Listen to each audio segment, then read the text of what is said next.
कटघोरा से एक राहत भरी खबर सामने आई है, जहां विवादों में घिरे गढ़किलेवा को लेकर अब आखिरकार कलेक्टर अजीत वसंत ने बड़ा फैसला लिया है। पशु विभाग की जमीन पर संचालित महिला स्व सहायता समूह द्वारा चलाए जा रहे गढ़किलेवा को अब वहीं यथावत बनाए रखने के आदेश दे दिए गए। दरअसल भाजपा नेता चिंटू अग्रवाल की शिकायत के बाद गढ़किलेवा पर शराब और मांस बिक्री जैसे गंभीर आरोप लगे थे, लेकिन प्रशासन की जांच में ये सभी आरोप निराधार साबित हुए। इसके बावजूद महिलाओं पर लगातार स्थल खाली करने का दबाव बनाया जा रहा था। आखिरकार आज जन दर्शन में महिलाओं ने अपनी पीड़ा कलेक्टर के सामने रखी। उन्होंने बताया कि गढ़किलेवा में केवल छत्तीसगढ़ी व्यंजन ही परोसे जाते हैं और इस कार्य में 18 परिवारों का जीवन यापन हो रहा है।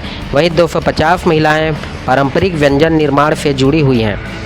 कलेक्टर अजीत वसंत ने महिलाओं की बात सुनते हुए उनके पक्ष में निर्णय लिया और गढ़किलेवा को उसी स्थान पर संचालित रखने की अनुमति दी। इस फैसले से सभी महिलाएं बेहद खुश हैं और उन्होंने कलेक्टर का आभार जताया। मेरा परिचय नीलम सोनी, कटघोरा से गढ़किलेवा की अध्यक्ष। आज कलेक्ट्रेट कैसे पहुंची थी, क्या फरियाद लेके आई थी? कलेक्ट्रेट द्वारा मतलब ये फरियाद लाई थी मैं कि पशु संचालन के द्वारा हमको नोटिस दिया गया है कि 31 तारीख तक गढ़किलेवा खाली कर दिया जाए, लेकिन कलेक्टर साहब ने बोले कि श्रेया स्व सहायता ही गढ़किलेवा को चलाएंगे और उनका संचालन छत्तीसगढ़ी डिश ही रहना चाहिए करके बोले। तो मैं बोली ठीक है सर, छत्तीसगढ़ी डिश ही मिलेगा, कोई वहाँ दारू नहीं पीता नहीं। ये तो हमारे ऊपर आरोप लगाया गया था। पशु चिकित्सा द्वारा आप लोगों को नोटिस क्यों दिया गया था, क्या आरोप लगा था आप लोगों को?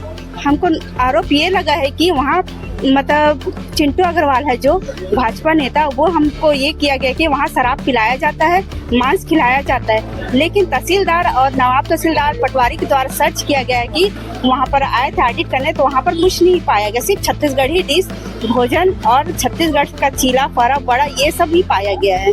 ये आप लोग गढ़किलेवा का जो चलाते हैं, कितनी महिलाएं से जुड़ी है और कहाँ पे संचालित हो रहा है? क्या आपकी बिल्डिंग है, किसकी बिल्डिंग है?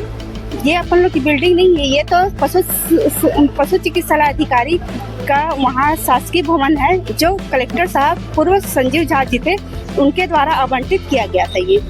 और महिलाएं जुड़ते वहाँ पर छत्तीसगढ़ी डिश तो 18 महिलाएं वहाँ पर काम करती हैं और जो पापड़ बड़ी बिजोरी ये और अचार है, लड्डू है, ये सब बना के 200 महिलाएं हम लोग के साथ जुड़ी हुई हैं। इस 200 महिलाएं जुड़ी, बता रहे 18 महिला काम करते, इससे आप लोग कितने आर्थिक रूप से सुदृढ़ हो रहे थे जब काम चल रहा था? तो और जब आप लोगों को काम रोकने की जब कोशिश किया गया तो इससे आप लोगों को कितना प्रभावित हुए आप लोग? इससे तो हम लोग बहुत ही प्रभावित है, क्योंकि हम लोग का रोजगार रुक जाता है और इसमें हमारा मतलब पूरा परिवारिक का मतलब पोषण हो रहा था, आर्थिक जीवन उसी में ही चल रहा था। और इसके द्वारा हम लोग गढ़किलेवा में अच्छे से इनकम आ रहा था, कम से कम पापड़ बिजोरी बेच के। तो इसमें हमारे जैसे कि लोन ले लिए, कुछ ये कर लेते हैं, कुछ छत बनवा लेते हैं, कोई बोले कि हम लोग कुछ आगे इनकम के लिए कुछ अच्छे से काम करें, इसमें हम लोग का आर्थिक सुधार रहा था, आर्थिक स्थिति। तो ये चिंटू अग्रवाल आपके ऊपर आरोप क्या लगा था, कि पर्सनल कोई दुश्मनी थी या वो खुद गढ़किलेवा चलाना चाहता था, क्या था उसकी मंशा? अब इसको तो मैं नहीं जानती क्या है। अब उसके द्वारा एक लेटर आया, उसको पढ़ के हम लोग भी आश्चर्य हो गए। उनसे तो मैं तो मिली भी नहीं हूँ, नहीं बातचीत हुआ कि क्या है, चिंटू अग्रवाल कौन है, ऐसा था। बाद में मतलब वो लिखा था उसमें भाजपा नेता पूर्व कुछ है, वो उसके द्वारा ही हुआ। ऐसा लड़ाई झगड़ा कुछ नहीं हुआ है हम लोग के साथ। अभी कलेक्टर से मिले तो उन्होंने क्या बोला?